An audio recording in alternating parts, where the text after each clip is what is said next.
നമ്മോടൊപ്പം ഉണ്ട്.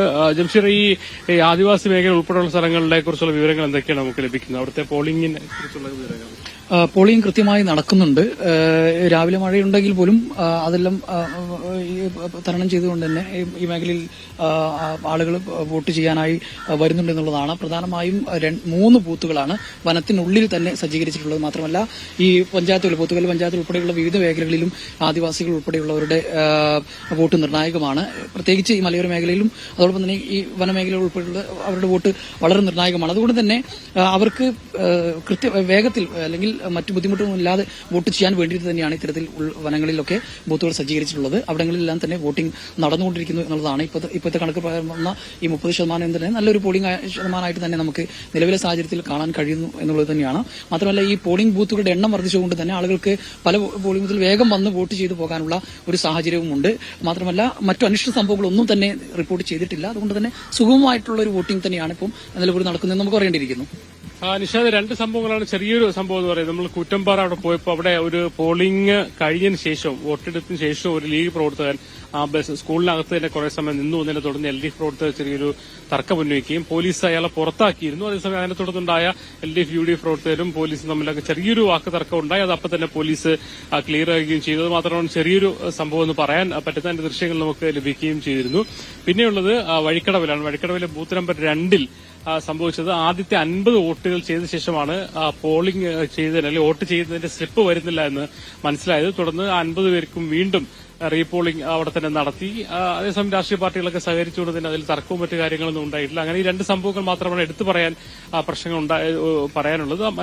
മറ്റു പ്രശ്നങ്ങളൊന്നും ഇല്ലാതെ തന്നെ സുഖമായി തന്നെ വോട്ടിംഗ് പുരോഗമിക്കുകയാണ്.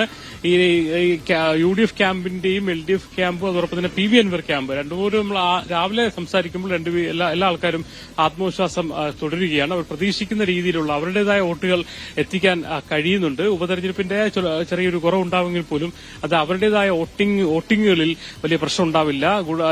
അനുകൂലമായ സാഹചര്യം ഉണ്ടാവുമെന്ന് തന്നെയാണ് LDFന്റെയും UDFന്റെയും ക്യാമ്പ് പറയുന്നത്. LDFനെയും UDFനെയും ഞെട്ടിക്കുന്ന തരത്തിലുള്ള ഒരു വോട്ടിംഗ് അല്ല ഒരു വോട്ട് എന്തായാലും സമാഹരിക്കാൻ കഴിയുമെന്നാണ് PV അൻവറിന്റെ ക്യാമ്പും പറയുന്നതെല്ലാം. രാഷ്ട്രീയ പാർട്ടി പ്രവർത്തകർ വരാത്ത സ്ഥലങ്ങളിൽ, പ്രത്യേകിച്ച് നഗരപ്രദേശങ്ങളിലടക്കം ബൂത്തുകളിൽ ആളുകൾ കുറവുള്ള സ്ഥലങ്ങളിൽ പ്രത്യേകമായി വീടുകൾ കയറിയിറങ്ങി വരാത്ത ആൾക്കാരൊക്കെ പരമാവധി വോട്ടിംഗ് എത്തിക്കാനുള്ള ശ്രമങ്ങളും തുടരുന്നുണ്ട്. കാരണം ഈ തെരഞ്ഞെടുപ്പ് എന്ന് പറയുന്നത് 2 മുന്നണികൾക്കും വളരെ നിർണായകമാണ്. PV അൻവറിനും എത്രത്തോളം വോട്ട് നേടുന്ന തരത്തിൽ വളരെ നിർണായകമായ ഘടകമാണ്. പ്രതിപക്ഷ നേതാക്കളൊക്കെ തന്നെ ആദ്യമേ പ്രതികരിച്ചെന്ന് പറയുന്നത് ഒരു ഉപതെരഞ്ഞെടുപ്പ് മാത്രമല്ല, ഭാവി തെരഞ്ഞെടുപ്പ് 2026 സെമി ഫൈനലാണ്. അതുകൊണ്ട് തന്നെ അത് വലിയ നിർണായകമായ ഘടകമാണ്. ആ അർത്ഥത്തിലാണ് UDF പ്രവർത്തകരെ പരമാവധി വീടുകൾ കയറിയിറങ്ങുകയും ആൾക്കാരെ വോട്ടുകയും ചെയ്യുന്നത്. LDFിനെ സംബന്ധിച്ചോളം വളരെ നിർണായകമാണ്. M സ്വരാജിനെ സംബന്ധിച്ചോളം വളരെ നിർണായകമായ ഒരു കാര്യമാണ്. ഇപ്പോ വോട്ടെത്താൻ ഇറങ്ങി വരുന്നുള്ളൂ. ഇവിടെ തന്നെ ഈ ബൂത്തിൽ തന്നെയാണോ വോട്ട് ചെയ്യും? ഒറ്റയ്ക്കും തെറ്റയ്ക്കും ആണെങ്കിൽ പോലും ആൾക്കാർ വന്ന് വോട്ട് ചെയ്ത് പോകുന്നുണ്ട്.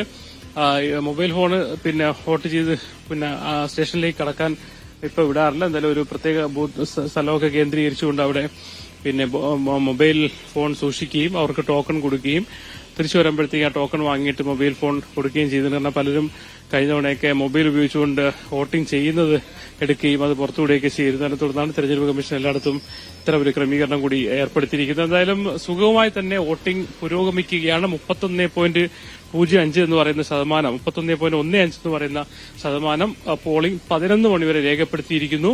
ഇപ്പോൾ 11:30 ആയിരിക്കുന്നു. എന്തായാലും വോട്ടിംഗ് പുരോഗമിക്കുകയാണ്. നിഷാദ്.